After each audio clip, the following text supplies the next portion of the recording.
This is 5 Live Formula One with Jack Nichols. Hello everybody, welcome to Free Practice 1 ahead of the third round of the 2023 Formula One World Championship season. It is Australian Grand Prix weekend in Melbourne, and Max Verstappen arrives leading the championship by 1 point over Sergio Perez. A Red Bull 1-2 in the opening two races of the season. Verstappen finishing ahead in Bahrain, Perez finishing ahead in Saudi Arabia. Fernando Alonso has been third in both races, but he is 14 points off the lead of the championship. The first hour of practice about to get underway, and then a 2.5 hour gap. Second practice gets underway at 6 a.m. in the UK. Same tomorrow for FP3 in qualifying, and then the race at 6 a.m. on Sunday. And you can hear it all here on 5 Sports Extra or the BBC Sport website, and the race is on 5 Live on Sunday morning. So, always looking forward to Melbourne. It's always a great venue, a great event, and alongside me in commentary for this one is the former F1 driver turned sports car ace, Jack Aitken. And there is just something about Melbourne. It's always exciting. You're very generous with that intro, former F1 driver. Well, I know, and I was one shot at them out. And, but are you not a former F1 driver? I am, and I'm going to live on that for as long as I can, so thank you very much. But anyway, yes, it is a fantastic Grand Prix, not just for the sun, blue skies and hot weather at this time of year, but it's a pretty classic circuit as well. I know there are quite a few that would argue maybe it's not the best Australian Grand Prix circuit that we've ever had, but it's certainly a challenging one. Very low grip surface, especially at the start of the weekend, that the drivers are going to struggle with in this session, and it's going to get faster and faster, and these new changes that they've got for the track this year are going to be quite interesting to see how they play out as well. Yeah, it's that classic 4 seasons in a day, they always say about Melbourne, don't they? So currently 18 degrees the air temperature, but sometimes, I remember 2009 I went as a fan, it must have been like 35 degrees all weekend. It was unbelievable. So you never know what you're going to get. Air temperature 17.5 degrees. Track temperature's up at 30 degrees. And down in the pit lane is Rosanna Tennant. Afternoon, Rosanna. Good afternoon, guys. Yeah, you're talking about 4 seasons in a day in Melbourne. I tell you what, I'm down in the pit lane. I look to my left, blue sky. I look to my right, very, very cloudy. So we've got a mixture here, as you say, 18 degrees, a little bit chilly. It's autumnal here in Melbourne. But as you can hear, behind me, the cars are starting to fire up. I've just watched Max Verstappen getting into his Red Bull car. He's been quite honest coming into this weekend, reflecting on Saudi Arabia, saying he actually wasn't feeling well at all. Felt like he only had one lung, pretty severe. So hopefully he's back to his best, although maybe he doesn't even need to be back to his best, such as his dominance already in 2023.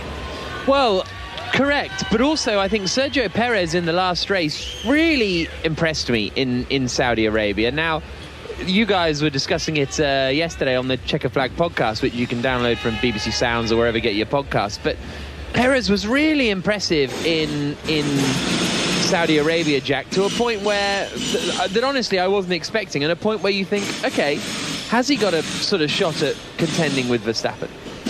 Yeah, it was nice to see him holding strong. I mean, after the first few laps, I think everyone was a little bit worried that we were going to see a Verstappen domination even from the back of the field, which would have been pretty concerning for our hopes of a competitive season. But no, he did a pretty good job and held on, and whether he can turn that into a season-long challenge is quite a step, but that will start from this weekend and seeing if he can carry on with his good form. I think we've got to remember, haven't we, the two Jacks? That's how I'm going to refer to you this weekend. That Perez has always done quite well when Max Verstappen's been disadvantaged, which, of course, he was in Saudi Arabia. Not just the illness, but, of course, starting way down the starting order. But, maybe we just have to give praise where praise is due. And, of course, here in Australia, street circuit, and everyone here is calling Checo Perez the king of the streets. So perhaps that will serve him well, that new nomenclature. Is that how you say that? I think so.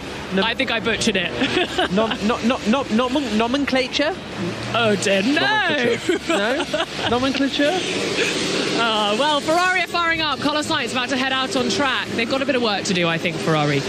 Yeah, Charles Leclerc was saying yesterday, we still believe the title is on. I mean, he sort of has to say that, doesn't he? And he's got 6 points, Charles Leclerc, from the opening 2 races. So he's already 38 points off the championship lead. Light goes green at the end of the pit lane. As you say, Carlos Sainz, the first driver out onto the circuit. The Alfa Romeo of Zhou Guanyu heading out as well. And the McLaren of Lando Norris making his way towards the end of the pit lane. Actually, that's Oscar Piastri, isn't it? Oscar Piastri coming down to head out onto the track for his home Grand Prix. Ocon has joined the circuit in the Alpine 2. And for those of you wanting to sync up, we've got 59 minutes and 26, 25, 24 seconds left on the clock. And Perez, as the king of the streets, as his new name, I'm just going to say name, he's got 4 street circuits in a row. Saudi, Australia, Baku, Miami, okay, street-ish circuit. Then there's Imola, but then there's Monaco, back to another street circuit, Spain, and then Canada as well. So a huge amount of street circuits in the first half of the year. But quite a variety of them as well in terms of speed. And we say that Melbourne Park and Canada are street circuits, but they are permanent effectively because they get used as parks, really, don't they? They're kind of weird in between, but there's quite a variety there, and it's a tricky start to the season to have that many, just low grip, horrible, dippy, bumpy surfaces so early in the year when you're still trying to get on terms with your machinery. Yeah, absolutely. Everybody has left the pit lane now, apart from Verstappen, the 2 Haas and the 2 Mercedes. Sainz has gone out on the hard tyre. It's a fairly even split of the hards and the mediums for this opening session. Sainz on the hards, Ocon on the hards, Zhou on the hards, and then you've got the Williams have gone out on the medium tyre. Or at least Albon has. Sargent's gone out on the hards, as has Charles Leclerc in the Ferrari. And of course they changed the layout of the circuit in Albert Park last year, speeding up basically turns 9 and 10, so it's now a sort of flat out kink. So it's a very relatively high speed. I know that Jeddah is still the fastest street circuit or whatever, but Albert Park now it's up there. Yeah, there's lots of full throttle times and not really any slow corners. Only really turn 3 and maybe 13. It's the thing that strikes me thinking about just the sheer amount of full throttle that you have now on this track is that it's actually probably closer to somewhere like Baku, which there's a lot of high energy braking zones like we have here, and there's a couple of high speed sections as well, and that's a pretty daunting combination on a street circuit. There's not a lot of room for error. Oscar Piastri is coming towards turns 9 and 10 now in his home race from Melbourne. Piastri, the 21-year-old, coming now towards the quick left-right flick at turns 11 and 12. And it's going to be interesting to see what Piastri can do this weekend, saying he was enjoying being back in Melbourne and seeing his family and friends as he comes into the 90-degree right-hander of turn 13. I've noticed that a couple of the runoff areas have been adjusted as well, particularly on the exit of the very high-speed chicane. 11 and 12. Turn 11, turn 12. We've seen a lot of people run wide in turn 11 over the years, and they've been able to go through what has actually been tarmac runoff and just rejoin, albeit it's a bit of a bumpy ride. And that looks like it's been replaced by grass this year, which is just to make things a little bit more challenging, as if they weren't already. So yeah, saw Carlos Sainz come a cropper there in the opening stages of the Grand Prix last year. Rosanna. Thank you, Jack. Yeah, I'm just going to go a little bit tyre technical on you. I was just watching as Max Verstappen finally made his way out onto track. He's opted for the soft tyre because, as you said, there was a bit of an even split between the hard and the medium tyres. And this weekend we've got C2, C3, C4, which is the same as we saw in Saudi Arabia, but a little bit harder selection than we saw this time last year in Melbourne. We also had the C5 available last year. So Pirelli, the tyre manufacturer, saying that C4 could be a viable race tyre. So maybe Max Verstappen is already looking to Sunday's race, just getting ready, just easing himself into the soft tyre. Yeah, well, we saw him and Alonso doing alternate tyre strategies in Saudi Arabia last time out, using the softs a little more than everybody else did. So Verstappen now coming down into turn 1, flings it into the right-hander, took so much speed into that right-hander, full commitment on his opening lap here. He had a little wobble from the rear there as he was turning in, but he picked it all up and moved on fairly swiftly, and now going through the more technical part of the lap, swinging through right, left, right, left, right, left. Seems like you're constantly going from one side of the track to the other. Passes an Alpha. Not a bad sector 1, but not the quickest so far. Coming through towards the new part of the track where we've lost a couple of corners now. Flat out, flat out, flat out. Getting up to 320 kph already on the run to what is now turn 9, I believe, since we've lost 2 corners actually. Yeah, I thought the curves are still there. It still kind of goes right and then left, so I thought it was still turn 9 and 10, so I apologise. 9 and 10 is now the chicane, 11 is the corner at the end of the back straight. Sorry. It's just this, I think there needs to be more regulation on what is a corner. Yeah. Because, I mean, speaking as a driver that's seen a lot of track maps over the years, it's just not clear-cut enough, and I think it's not good enough, frankly. Anyway, Verstappen finishing his lap. He was purple in sector 2, and this is likely...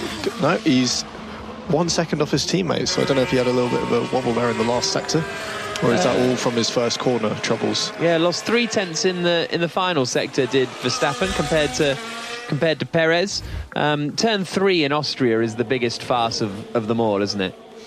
Now that the top, because it used to be turn 2 at the top of the hill, now it's turn 3 because there's a kink. So much I can't even see. Not ideal for Logan Sargent there, bottoming out so much that he can't even see.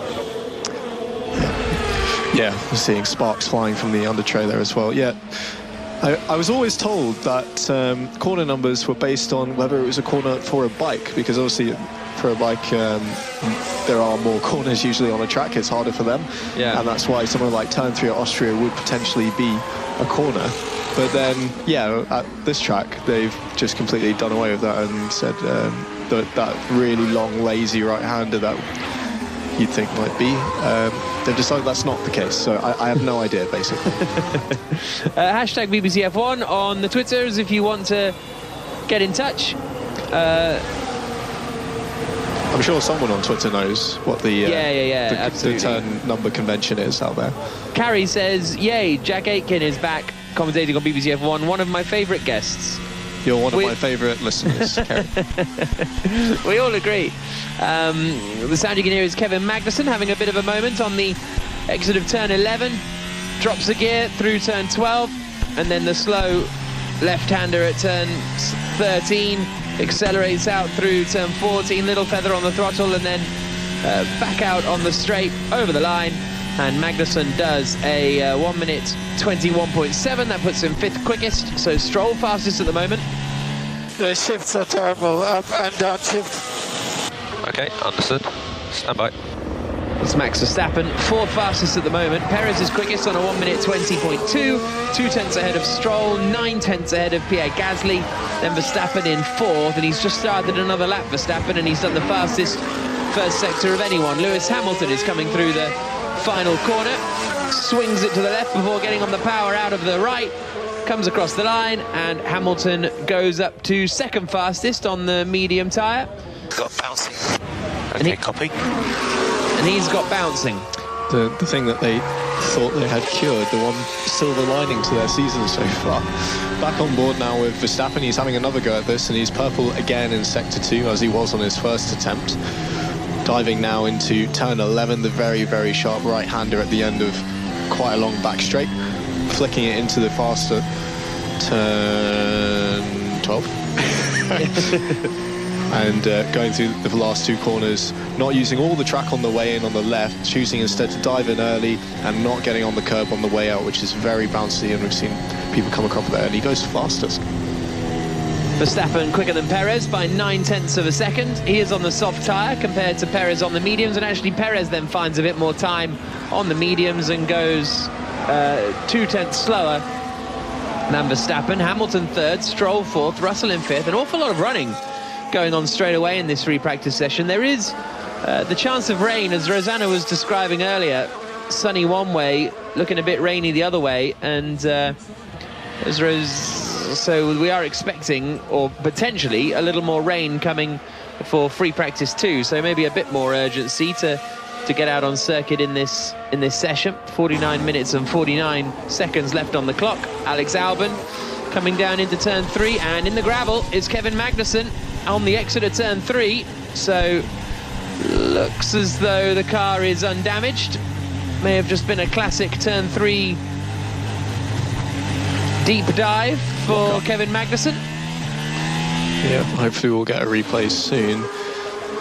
But I've noticed that all of the drivers seem to be getting pretty comfortable with, it's usually a white line, it's a yellow line here in Albert Park, on the way into the corner, where a lot of the time it's a tightening radius. And here's Magnussen, and just gets in very deep and has a rear lockup, actually, a little snap of the rear, which sends him offline. Not a huge drama, and he takes it very slowly over the gravel to avoid doing any unnecessary damage. So, little trip through the gravel for the white and black Haas of Kevin Magnussen. Rejoins the circuit and gets back on his way.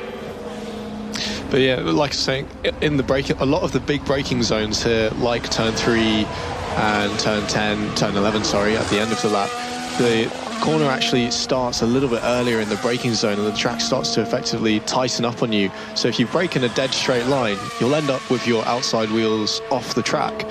But people are getting very close to the grass on the entry already, quite early in practice 1. Whoa! Hamilton, Larry coming into the kink at turns 9 and 10. He looked a bit Larry on the way in, then had a big snap in between them. That was a save. Oh, and he's on the grass on the way into 11. It's exactly what I was saying before. He'd been flirting with it on the previous lap, and he actually put his wheels on the grass there. But that was a massive save from him in turn 9. You cannot get an F1 car that sideways these days, and he managed to keep it all together somehow. Comes across the line, does manage to improve on his previous lap, Hamilton. Just about 7/10 slower than Verstappen, half a second away from Sergio Perez, who's on the same medium tyre. But pushing, I think it's fair to say, on that lap for Hamilton. Stroll 4th, Yuki Tsunoda's up into 5th place. We're just getting a look at him again. Whoa. Yeah, it wasn't. It was a little bit more gradual on board than what we saw from the outside. But as he got into the meat of the corner, maximum lateral load on the car on the outside wheels, the rear axle just started to give up on him, and he was able to get a little bit of warning before it started to let go properly, and that's probably why he managed to keep it out of the wall. RM says, I managed to stay awake for the F1, listening to the BBC F1 coverage while trying to catch up on some coursework. What's your coursework on, RM? Let us know. No details spared, please. Yeah, exactly. And Amit says, it's 2:40 a.m. I'm trying to see if the FIA website contains any documentation on the definition of a corner. Thanks, BBC F1. You're welcome, Amit. What would you do without us? 46 minutes and 39 seconds to go. Leclerc jumps up into 5th fastest in the Ferrari, and Sainz then goes quicker than him, up to 4th fastest. Both of the Ferraris are on the hard tyre at the moment, and now Stroll goes up into 3rd place. Rosanna. Thanks, Jack. Haven't we got such intellectual listeners? They're always doing dissertations or coursework. I tell you what my coursework is at the moment is watching Lando Norris, whose McLaren has just been fired up, but he's been delayed in the garage for a number of minutes, and I've been trying to find out what was wrong. The team say they've just been taking sensors off the car, but you don't want to waste a precious minute here. And we know that Lando goes well here, went well last year, qualified P4, but as we all know, McLaren languishing at the back of the championship standing, so they need to get out there. They need to get some practice under their belts. Yeah, and they have been unfortunate so far this season, McLaren. They're not quick, admittedly, but they have had some bad luck afflict them, with Piastri losing his front wing on the opening lap in Saudi, and that front wing then hitting Norris, who had damage too. So it hasn't been an ideal one for them. Sergio Perez is looking quite quick through the first sector. Rosanna? I think also, Jack, on the McLaren point, it's that the media want to jump on it. Everyone rushes to the garage if one of their cars still parked up, because they're like, ooh, another problem. And actually Lando said yesterday, yeah, okay, we've got no points, but it's actually not as bad as you guys are all making out. You're writing these headlines, but actually it's not as terrible as it seems. So I think we all like to jump on it maybe, but who knows? I mean, we need to see some points really, don't we, to prove his point. Yeah, very true. Perez is just coming through the final corner now, through the left and the right, out onto the start-finish straight, and he goes ahead of Verstappen here, does he? Yes, by a fraction of a second. Sergio Perez, 400ths his advantage, but he's on the medium tyre, Verstappen on the softs. Verstappen is on a coolish down lap at the moment, so we'll see what he manages to do next time around. But some reasonable running from Sergio Perez in the early stages. But yeah, it's been a tough one for McLaren.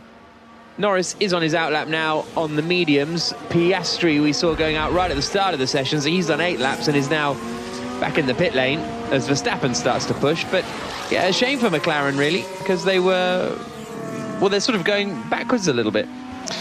Yeah, and you know, whatever Lando was saying to the media, even if they really do feel that it's not as bad as it looks from the outside, it's very, very difficult to not let the results get to you, especially if they continue. You know, it's been only 2 races now, but they will be looking for an upturn of results this weekend, and everyone in the team will get a big morale boost if they do manage to do that, and it's quite significant. It's not to be dismissed. The drivers as well, you know, Oscar's obviously in his first full season, and after a lot of trials and tribulations to get into that seat, he's going to be feeling a little bit of the pressure to show that it was all worthwhile. Verstappen across the line on the softs, and he's going, well, he improves and goes to the top of the times again, but once again only by 100th of a second really ahead of Sergio Perez. So those two Red Bulls having quite a nice fight. Ferrari have won 3 of the last 4 Australian Grand Prix, which I didn't really realise. Admittedly, there was a couple of years gap with thanks to the pandemic, but so they do have a strong history recently here. Perez has returned to the pits, Stroll has returned to the pits, Gasly's back in the pits, Albon's just gone 5th quickest in the Williams, 8 tenths away from Max Verstappen. Alonso at the moment is down in 19th place. He's on the hard tyre.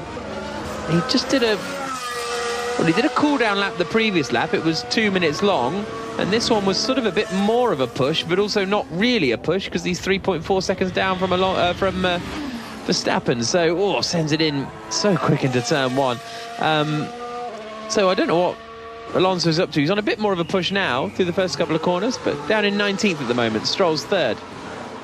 Yeah, I can't quite work out what he was doing either, just easing his way into the weekend. Who knows? But on board now with Verstappen coming into turn 11. And just clips the gravel on the way out. But we're dragging the rear brakes too much. That's the problem. Okay, understood.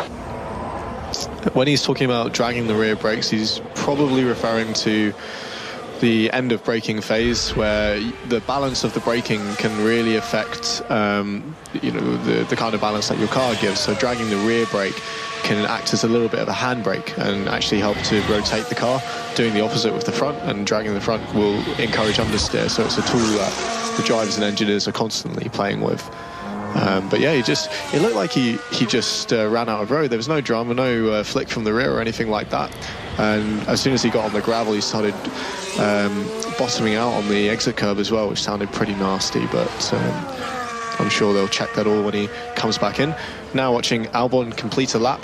He is improving in the middle sector, and the first sector wasn't terrible either, so this could be an improvement to go even higher than 6th place. Yeah, it goes up to 4th, Alex Albon in the Williams. So just under half a second away from Verstappen, who is on another push lap now as he comes through the middle sector. His teammate Sergio Perez back in the pits, but a reasonable run that from Alex Albon. And I don't think this is a circuit that Williams would have had their hopes set high for. We've seen them be quick on you know, the fast straights in the past, or the fast circuits, I should say, but pretty solid early running there from Albon.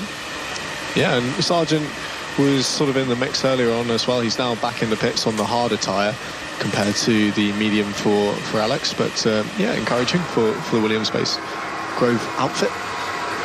RM says, regarding the coursework, they're catching up as they're behind on the first-year uni science module, currently doing a section on the behaviour of light.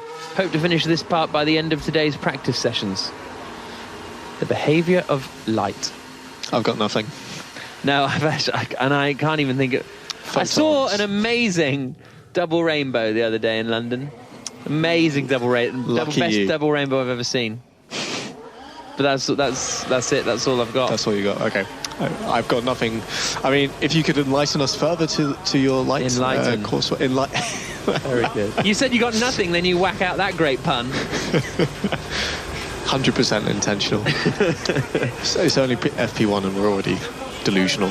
So the order at the moment is, if you really want someone who's having a bit of a trip, then listen to the Checker Flag podcast from last night and check out Andrew Benson's performance there. He was all over the shop. It was great.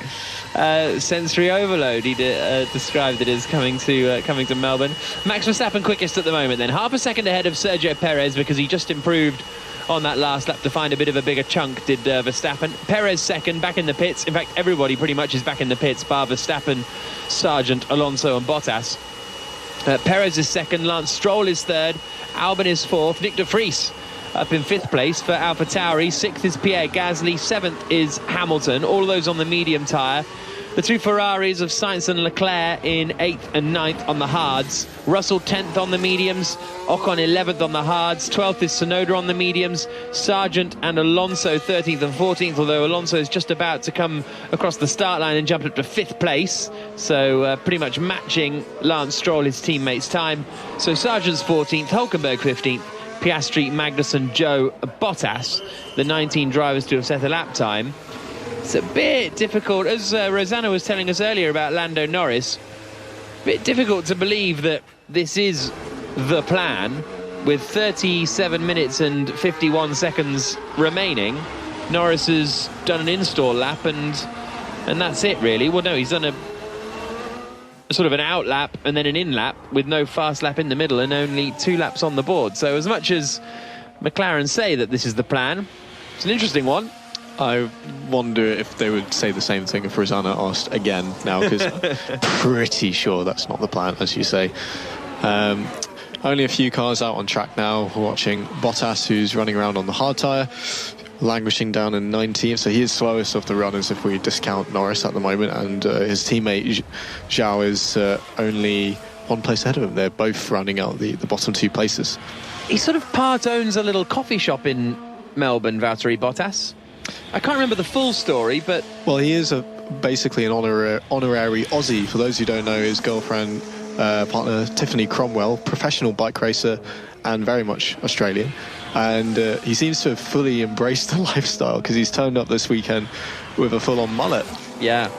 I won't comment on the performance of such a design, but yeah, I think he's involved in coffee. They've got a gin company as well. I think it's called really? Oath, as in the Aussie saying. Yeah. What's Oath? Is it Oath? Aussie say what? Like an thing Australian people say? I feel like that's something that Aussie people shout, like Oath. Wait. Are you thinking of Struth? No. Maybe you're like I Hang on. I actually don't know many Australians. As someone who is now engaged to an Australian, I really have. Yes, I was right. It's Oath the Gin. I was very worried for a minute there. Great work. Yeah, Oath Gin, the ultimate sipping gin, handcrafted with oat and apple for unique smoothness. I realise I'm basically now doing an ad, so I'm going to stop. But that is what Valtteri Bottas is up to these days, which is... I think it's fair to say quite interesting. Yeah, absolutely. Not what you'd expect from a Formula 1 driver. Other gins are available, aren't they, Rosanna? Oh my goodness. I'm loving that, Jack. I love your advertising voice. That was not an advert. I just have to was be it not? very clear about that. I would take it and then go to Valtteri and be like, I've earned you some cash for your coffee beans and his gin. I think I need to go and check out this cafe that's stocking Valtteri Bottas's coffee beans while I'm out here in Melbourne. But honestly, he, as you say, has fully embraced the Aussie way. The mullet, as they call them out here, thongs, the flip-flops. He's looking full Australian. But he was quick to say to people in the media pen yesterday, look, I'm looking Australian, but actually I'm here to drive in the Formula One race. So, good point. But I'm not sure how they're looking going into this weekend. I think, obviously, time will tell, but Alfa Romeo perhaps needing to pull their socks up a little bit as his teammate Joe drives out in front of me down the pit lane.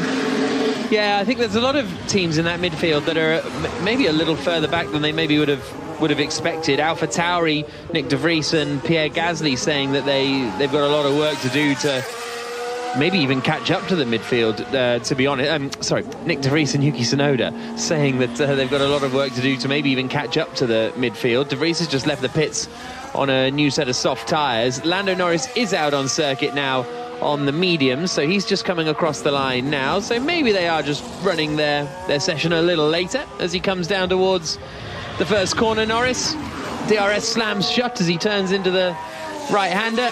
Hit 192 miles an hour by the time we got to the end of that start straight. And now down into turn 3. The sound you can hear is the McLaren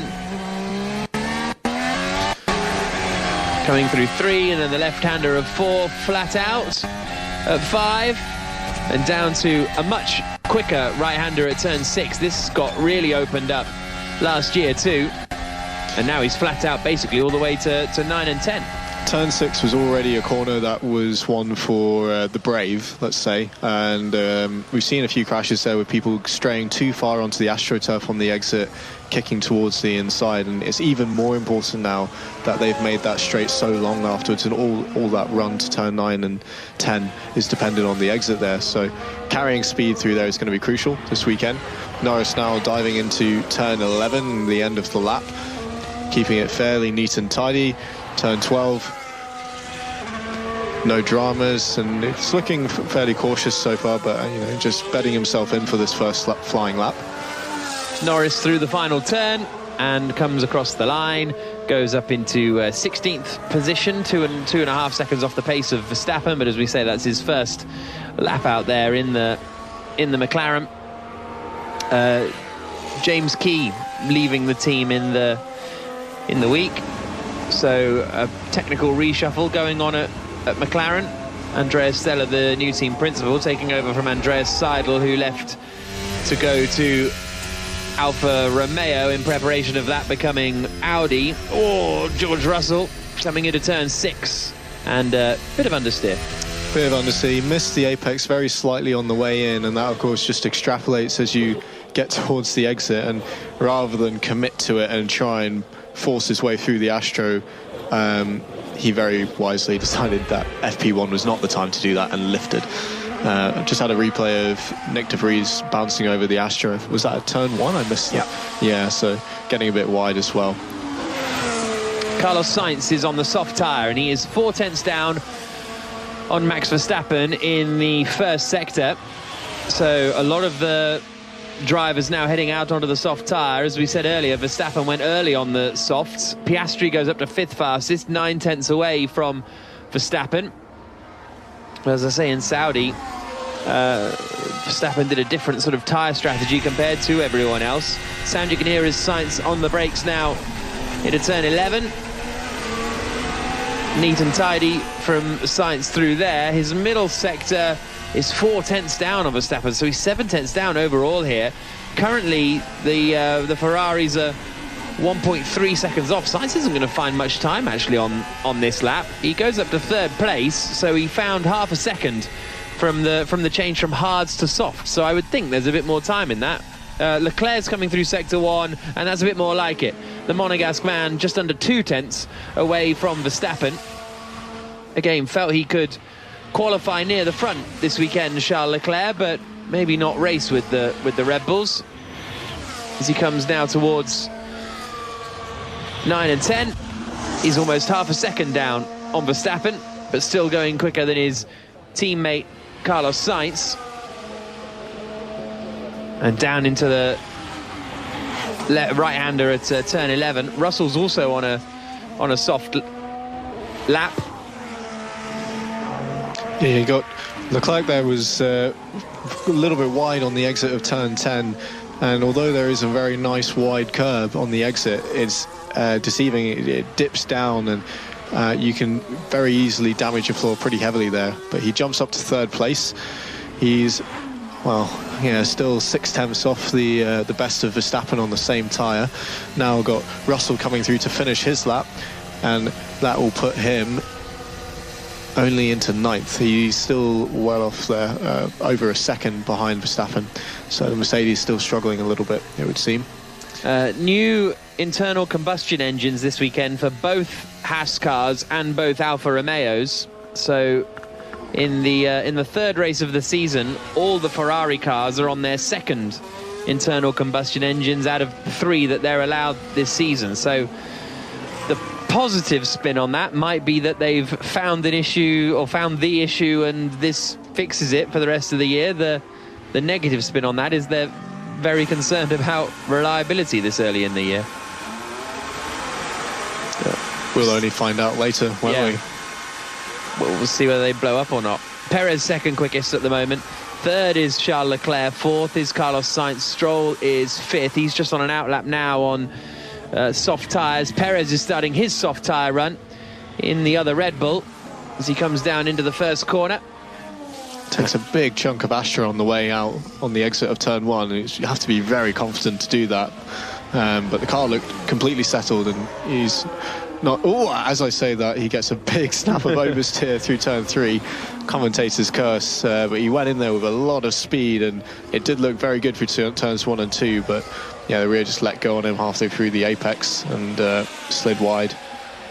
So Sergio Perez, after pushing on the run down towards the third corner, ends up having to bail out of this lap. He kind of, well, yeah, again, it was like the midpoint towards the exit that it started to go. Almost in slow motion, wasn't it? Yeah. But I mean, this early in the weekend, we did have running yesterday with the support bills that are here, but it's still going to be very dirty. The track's not got the rubber that it needs yet to be really, really grippy, and that's what the drivers are finding at the moment.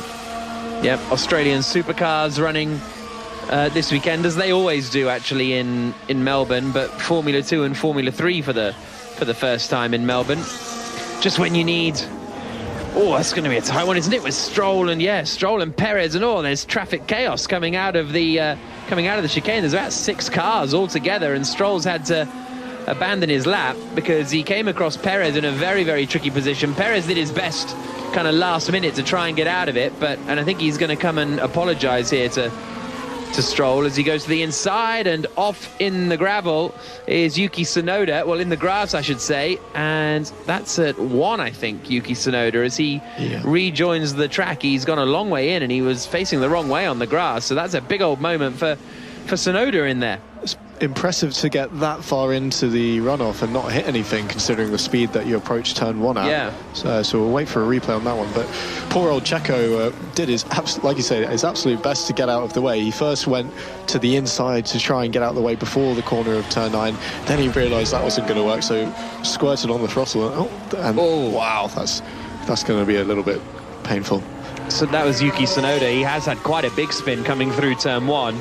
The back end went on entry, and then it sort of went sideways into the gravel, dug in and chucked him up in the air a little bit, and then he slammed down a couple of times actually he got the front end of the car, got a good, I don't know, 3 or 4 feet in the air, and then he ended up bouncing backwards onto the grass, and yeah, very impressive not to hit anything. That was the only impressive thing about it. Yeah, he may have chipped off a few bits of carbon fibre from all of that bouncing through the gravel, but relatively gotten away with that one. Whoa! Hamilton has then nearly gone into the back of Tsunoda. Driven by a driver. Tsunoda on his recovery back to the pits, just sitting on the racing line, coming down into into turn 11. That was a sketchy one for Hamilton. Alonso's coming out of the final corner now in the Aston Martin, and he goes third quickest, pretty much matches Sergio Perez's time, but Perez is yet to improve from his previous run. Is he pushing on this lap? No, he's doing a double cool down, Sergio Perez, before he starts to push again. Pretty busy out there on the circuit. I'm enjoying this free practice session. I enjoy them all, but this one's particularly so. Yeah, exactly. Okay. Maybe it's you. Maybe it's Rosanna. I love having Rosanna with us. Oh, thank you. I wish we were nearer to each other. I have whizzed down to the AlphaTauri garage and got here just in time to see Yuki Tsunoda being collected by his mechanics. He's now being pushed back into the garage. They are going to be keen to give the car a once-over, I guess, just to check for any damage. At the moment, I can't see anything. One of the mechanics has just fallen over, though. He got trapped between the front left wheel and the side pod. He's sort of holding onto his hip. Hopefully he's all right. But yes, they're going to get busy down in AlphaTauri to check out what the damage might be to Yuki's car. Kevin Magnussen has just had quite a fun moment fun for us, not fun for him, coming out of turns 9 and 10, got very, very wide on the exit, almost Timo Glocked it there on the exit of the quick left-right, and he was just nowhere near the second apex. Actually, it wasn't too bad, but... Yeah, he didn't miss the apex by much, but he just started to pick up understeer, and once it starts, it's very difficult that late in the corner to do much about it, and he just skirts his way between the gravel and the grass and gets a little bit of air, but not too much. If anyone has seen that clip of Timo Glock bouncing his way through the exit, it was pretty brutal. Red flag out there. 23 minutes and 52 seconds left on the clock as Verstappen dives into the pit lane. Well, the timing screens are showing a red flag. Yeah, okay, the circuit is now showing a red flag as he returns to the pit lane here, Max Verstappen. Don't know what that's for. Can't see any. It might be a gravel sweep kind of vibe, potentially. Can't work out if anyone's stopped on circuit, but we have seen in the past that when they've brought some gravel onto the track, and maybe on the exit of turn 9 and 10 for where Magnussen went off, might be a case of just sweeping that away. So the order is Verstappen, Perez, Alonso, the top three. Leclerc and Sainz 4th and 5th. Gasly is 6th in the Alpine. Russell is 7th for Mercedes. 8th is Lance Stroll. 9th is Alex Albon. 10th is Oscar Piastri. Hülkenberg is 11th. And then De Vries, Norris, Hamilton and Ocon the top 15. Tsunoda, Joe, Sargent, Magnussen and Bottas, the 20 drivers. We're just going to have a look as Alonso comes through. Turns 9 and 10. Is it super gravelly on the exit now after where Magnussen's been off? No, not really. So I'm none the wiser. Wildlife on the circuit, perhaps. Yeah. You can get it sometimes, although usually the FOM cameras are very keen to pick up any cute wildlife, so might not be that. It's strange. Did anyone, I wonder, watch the... we have a replay, so this might be our reason for the red flag. You're on board with Yuki Tsunoda, who's coming towards turn 9 and comes across one of the Ferraris who was not making himself very clear about which direction he was going in, and some last-minute avoidance there, but still not a reason for the red flag. So we're hearing that the lack of his Stroll's radio... Traffic jam.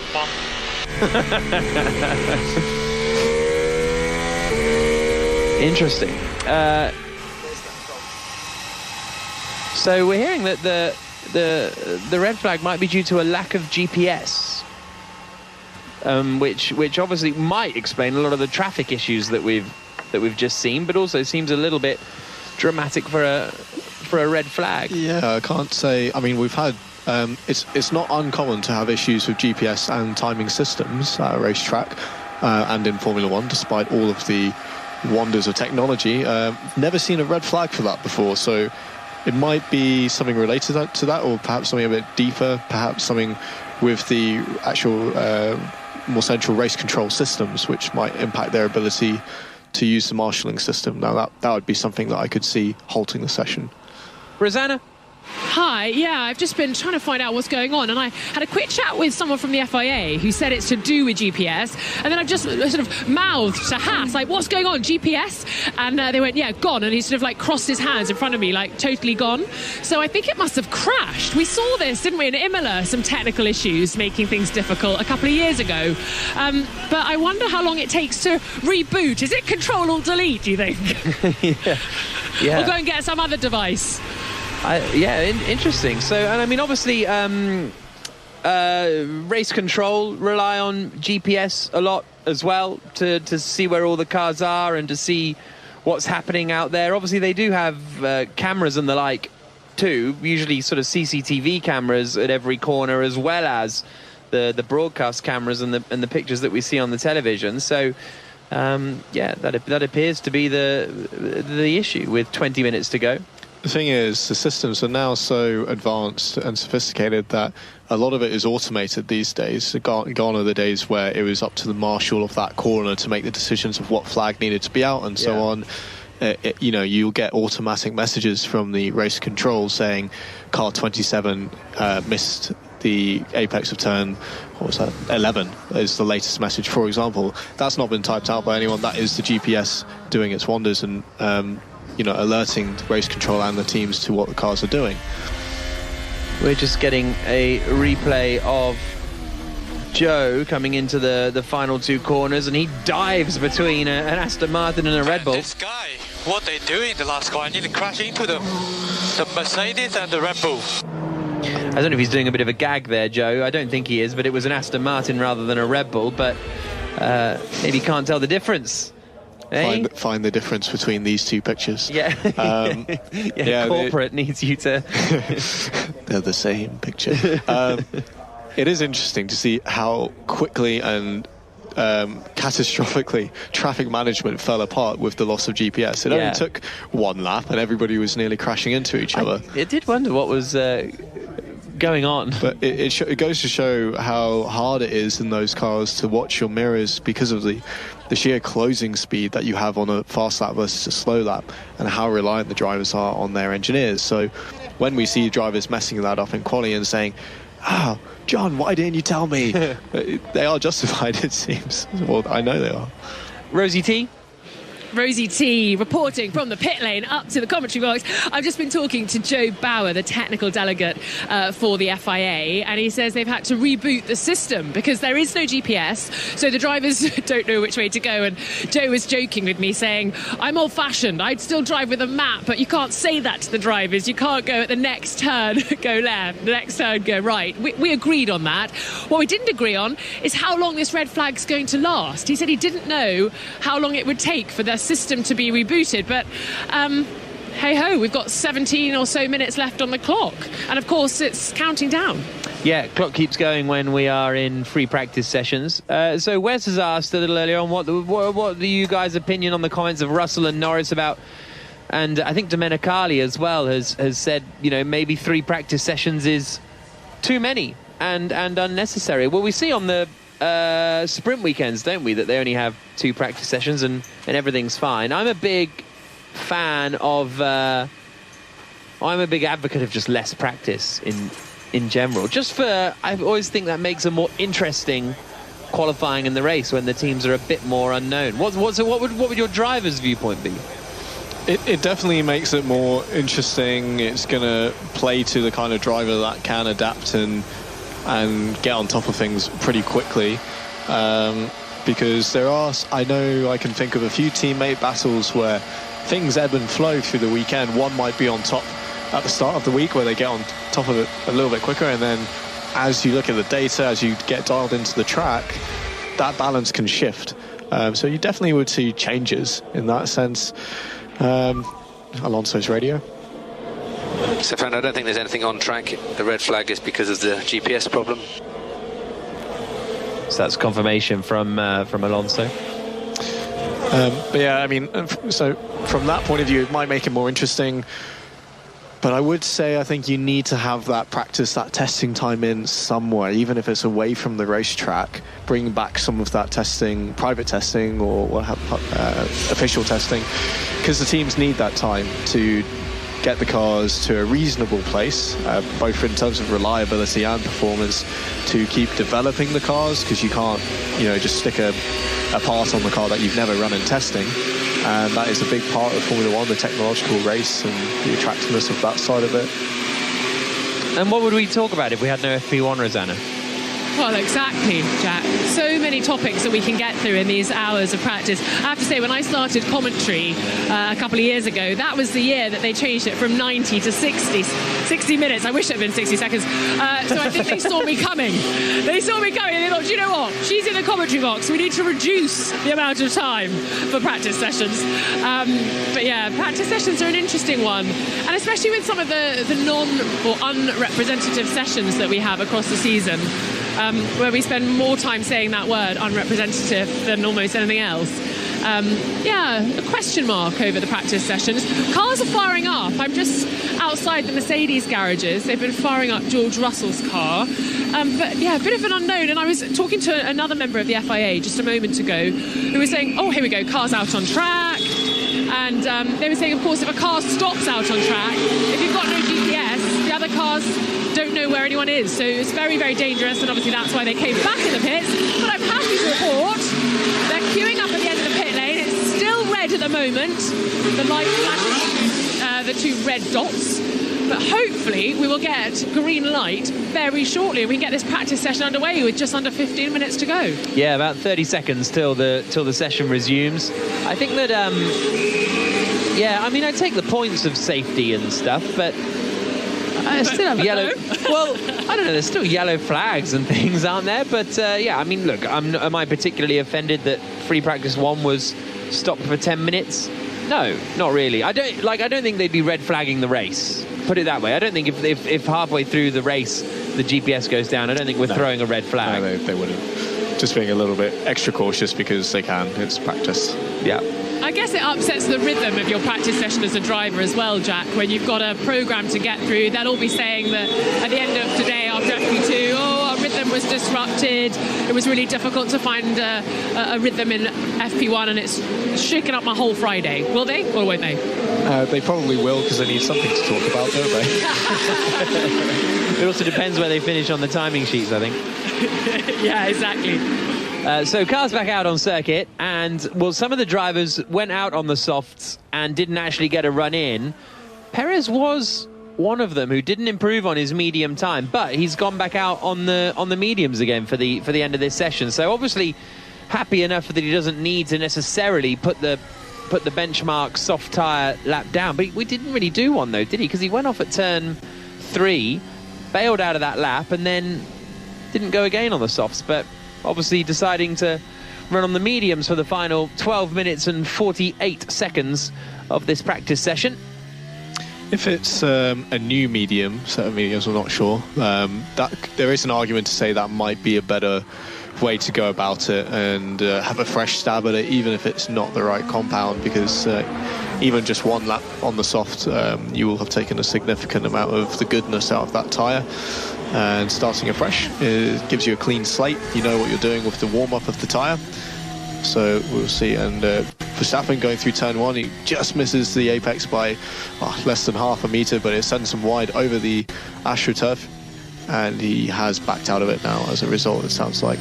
So Perez is out on the same medium tyre that he was on before, so that's got 9 laps on it, whereas Verstappen is out on a new set of softs. So like he did in Saudi Arabia, Verstappen using 2 sets of softs in the first session. Unlike anybody else, Alonso's gone back out on his original set of hard tyres. Leclerc and Sainz, the 2 Ferraris, are still in the pits, and Norris is the only other driver who's got a new set of soft tyres that he's bolted on. Well, Sargent's a sort of newish. He had 2 laps on them, so he was just on his install when he then came back into the pits. So Sargent is pushing at the moment as Bottas swings through the right-hander of turn 6, and he is currently slowest in the Alfa Romeo. In the qualifying averages so far this season, it hasn't been particularly strong for Alfa Romeo. Only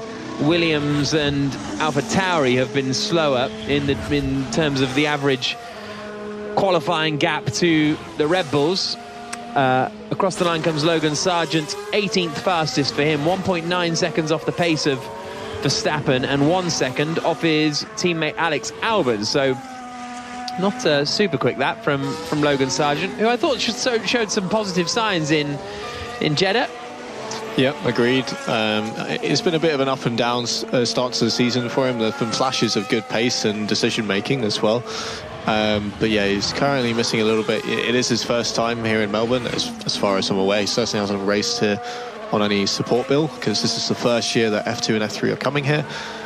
So he does have a bit of a learning curve there.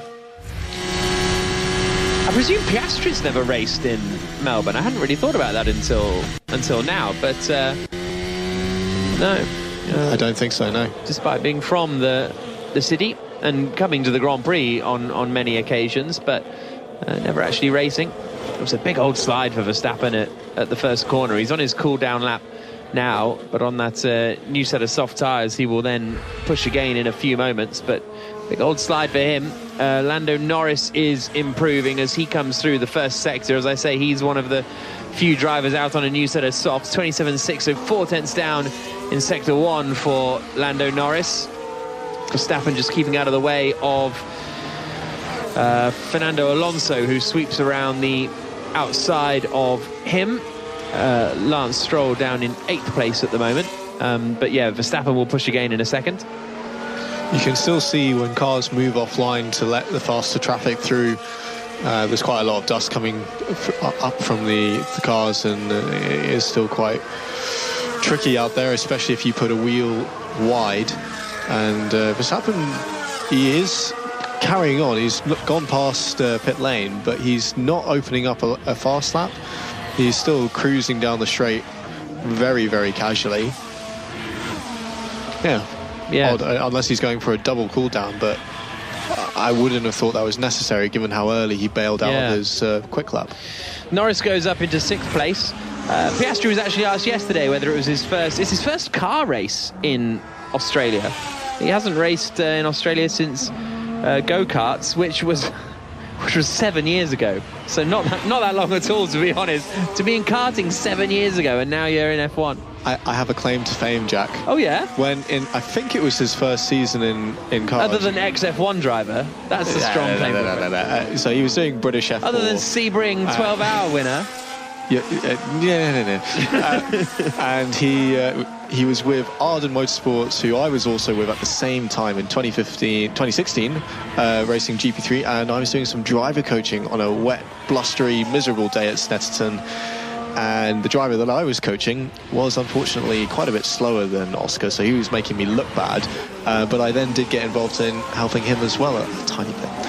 So there you go, my claim to fame. I am responsible for everything that Oscar is doing to this day. It's unfair to ask who you were coaching, isn't it? I cannot divulge that information. Fair enough. Rosanna. Well, I like to take a bit of credit for Oscar Piastri's rise to fame. Yeah, well, he was my co-host here last year in Australia. He helped me review the Australian Grand Prix, but there's actually a lovely little bit of information about Oscar that Andrew Benson supplied us with, of course, that he was actually a grid kid here for Daniel Kvyat. And he was holding Daniel Kvyat's flag, but he actually broke down on the lap to the grid. So I think he never actually got to see Danny. So, yeah, a bit of history here for Oscar. But as you say, never raced here in Albert Park. He would broke probably down driven it in tears, in a road car. No. There was some mechanical issue. Just so emotional. I should have been more specific. Yeah. No. Daniel Kvyat broke down, I think, on the way to the grid. But weird that Oscar would have driven this track in a road car, because of course it's part street track as well. So he'll have driven it in a normal car. But as we have yellow flag, as I'm just looking up at the big screens on the start-finish straight. It's Verstappen in the Red Bull, who's had a big spin seemingly coming out of turn 4, quick left-hander, and I think he looks like he's got wide on the curb and had a spin, much like, who was it? Someone did that in 2009. Kazuki Nakajima in the Williams, I think, ran out over the curbs and speared across into the barrier on the other side. Verstappen hasn't hit anything, but he has had a big spin, and we're about to see what happened to him. So coming through turn 3, gets a little bit of oversteer. We've seen a couple of cars do, and he misses the apex, gets wide out over the apex curb, bottoms out and loses the rear. These tyres are completely now. It's the technical analysis, ladies and gentlemen. But he's right, and unfortunately for him, that means that he will only have done the first 3 corners with a new set of soft tyres, which isn't great. That's not going to give him huge reference. But yeah, they have no choice now. Those tyres are well and truly flat spotted. He did do that for the first half of the session on a set of softs, so not all completely lost for Verstappen, and he's still top of the times and half a second ahead of Sergio Perez. But scruffy session for him. I think it's kind of fair to say, although same is true of Perez when he went out on the soft tyres and went in deep into turn 3. Daniel Ricciardo, according to the internet, only did 3 car races in Australia, did 3 races in the Western Australian Formula Ford Championship before moving to the UK. Or moving to Europe, I should say, because I think he moved to Italy, didn't he, to carry on with to karting and but stuff. It does show, or highlight rather, that for those young Australian racers, it is massive commitment very early in their career that they have to make to go out to Europe. And we do have a yellow flag in sector 3 now, and it's a Williams. It's a Williams beached on the grass. Yeah, Logan Sargent, turn 11. It looks like. Yeah, but he's on the... Or is that... No, I think it's the exit of 9 and 10. He's just pulled over. Oh, no, it is 11. My car shut off. So, yeah, he's pulled up on the exit, and that could be potentially the end of the session for everybody. Yep, there it is, red flag. 4 minutes and 15 seconds remaining. So I imagine that we won't get any more running in this session potentially. So if you're in the UK and you're planning on napping, maybe go now. You can get an extra 9 minutes if you want, but don't blame me if you then miss a cracking final 1 minute of FP if they send everyone out for the practice starts. I think you're safe. Yeah, we've got less than 4 minutes now on the clock, so and they'll have to obviously go out and recover that car. But yeah, we're on board now. It's just exiting turn 10, and already, yeah, sounds like a complete shutdown, and actually his dash is turned off as well, so it's very strange. And it's still in gear, is it, as well? Yeah. Weird. So it sounds like an electrical issue. Yeah, so the car almost sort of completely shutting down really on Logan Sargent. No more Duracell battery then. Very good. Sergio Perez having a replay of him coming through turn 1, and he got a little bit wide. Again, he's on the medium tyre and bounced across the Astro and the grass. Hamilton, just before that had happened, Hamilton jumped up into second place in the Mercedes on a set of soft tyres on his second run, 4 tenths away from Verstappen, but Verstappen's run was earlier on the softs, but it's not a abysmal lap time that from Lewis Hamilton. Again, he got ahead of Perez, but Perez hasn't done a lap on the softs, but crucially it's ahead of Alonso, Leclerc and Sainz. Yeah, I dare say that Mercedes will be slightly pleased with that. Better than nothing, isn't it, for Hamilton in second place. I think Mark Webber raced in Australian Formula 4. I don't know why I started saying this before looking it up, but I'm sure Webber raced in Australian Formula Ford for a good year or two. Might even have won the championship. Was that in the generation of when Formula Ford was quite popular worldwide? Yeah. And they had lots of regional series, a bit like Formula 4 is now, I guess.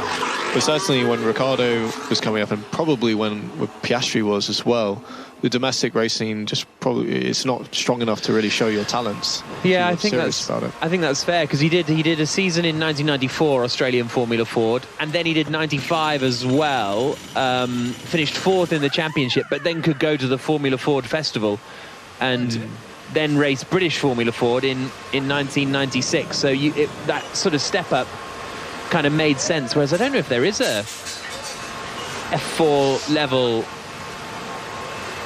in Australia. Is there Australian Formula 4? I don't know. I wouldn't be surprised if there was. I seem to recall I did do a support race in Melbourne one year, and I'm pretty sure that there was something of that nature. But like I said, if these drivers are serious about taking themselves to the next level, then it does make sense for them to uproot quite early on and go to Europe. That's not to say that there isn't a fantastic racing scene in Australia in other things. I mean, obviously, when we mentioned the Australian supercars earlier, massively competitive at the highest level, and even, for example, Scott McLaughlin now racing very successfully in IndyCar, showing what they can do. But yeah, in the junior single-seater level, it's a very different story, I think. Webber won the Formula Ford Festival in 1996, having finished third in 95 to Kevin McGarity, which is a name I don't think I have ever really heard. He did a bit of Formula 3000 and then did 2 Le Mans 24 Hours with Julian Bailey and Mark Blundell in an MG. There we go. End of FP1. I will read out the order. Max Verstappen quickest, a 1 minute 18.790 that he did earlier on in the session. Lewis Hamilton second fastest, just under half a second away from Verstappen. Perez third, but on the medium tyre, didn't do a lap on the softs. Alonso fourth. Fifth for Charles Leclerc, sixth for Carlos Sainz, seventh Lando Norris, eighth Gasly, ninth Russell, 10th Stroll. Then Albon, Piastri, Hülkenberg, De Vries and Sargent the top 15. Sargent stopping on circuit.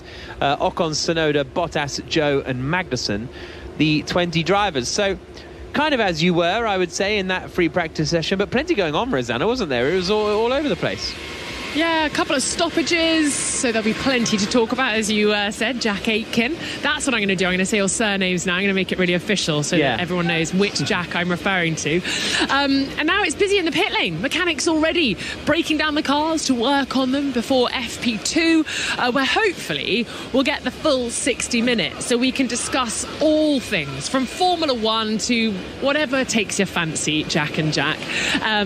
There's going to be lots to discuss, I'm sure, but you're right, slightly as you were. That soft run from Lewis Hamilton, popping him up to P2. I mean, I don't think the Mercedes have made a massive step on, despite the promising signs Toto Wolff's been alluding to. I'm not sure how long Lewis will stay up there. Yeah, I think that it's and Ferrari potentially running with their engines turned down a little bit, because we did see that in Saudi Arabia. So and if that is the case, half a second away from Verstappen isn't too bad for Ferrari either. No, not at all. It can be quickly made up, I think, if it follows the same pattern. But I'm sure that as well, Verstappen could go a lot quicker if he had got a lap in on those softs. Big spin for Yuki Tsunoda in the early stages. We had a spin for Verstappen as well. Just a little scruffy, really. Not outrageous, but just a little scruffy for Verstappen. But it was a little scruffy for a lot of drivers, really. Yeah, like we mentioned earlier, these early weekend conditions are quite tricky. It's still very low grip here, and it's a noticeable change as the rubber gets laid down, and quite a few of them just almost having slow motion little slides and moments, nothing really snappy, but just pushing them offline and into the dirty stuff. Rosanna, what did you when you were speaking to the drivers yesterday, who was it you got the most sort of excited vibes from? Because like Alonso seemed quite chirpy, didn't he? And he ended that session fourth quickest. Yeah, I actually didn't speak to Fernando yesterday. He was in the press conference, I think. It was Lance Stroll, his effervescent teammate, that was in the media pen instead. He had a smile on his face, actually, still talking about the fractures in his wrists. But I think Fernando's just living his best life at the moment.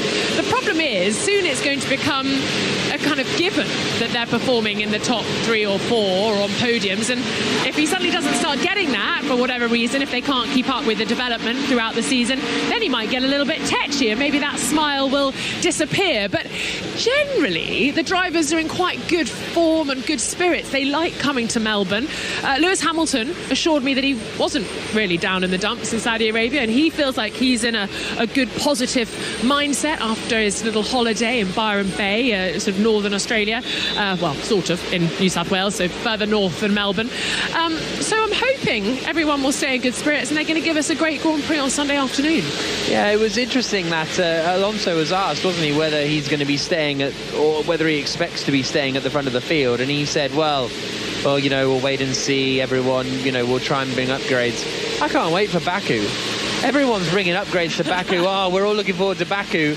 But everyone will just bring upgrades and it'll be the same, is my fear, right? Don't say that. We don't want that. Well, the problem is Lewis Hamilton saying yesterday, if Red Bull make a step on and they find 2 tenths, they need to find 4 tenths. So the upgrades will come, but will it then still be status quo? I don't know. There's going to be a lot of freight making its way to Azerbaijan. yeah, that's very true. Right, join us in 2.5 hours for the second free practice session ahead of the Australian Grand Prix this weekend. If you haven't already done your early nap and you've stuck with us to the bitter end and had some 9 minutes of filling, then fair play and thank you for that. We'll be back in 2.5 hours, as I say, just 5 minutes before FP2 gets underway, and we will see what happens in that session. It was Max Verstappen who ends the session quickest on a 1 minute 18.790. Hamilton second, about half a second further back. Perez third, Alonso fourth, Charles Leclerc in fifth. And a reminder that there's just 1 point between the two Red Bull drivers, and Perez looked pretty solid in that first practice session, so we'll get a more representative look in FP2. See you in 2.5 hours. This has been an IMG production for BBC Radio 5 Live.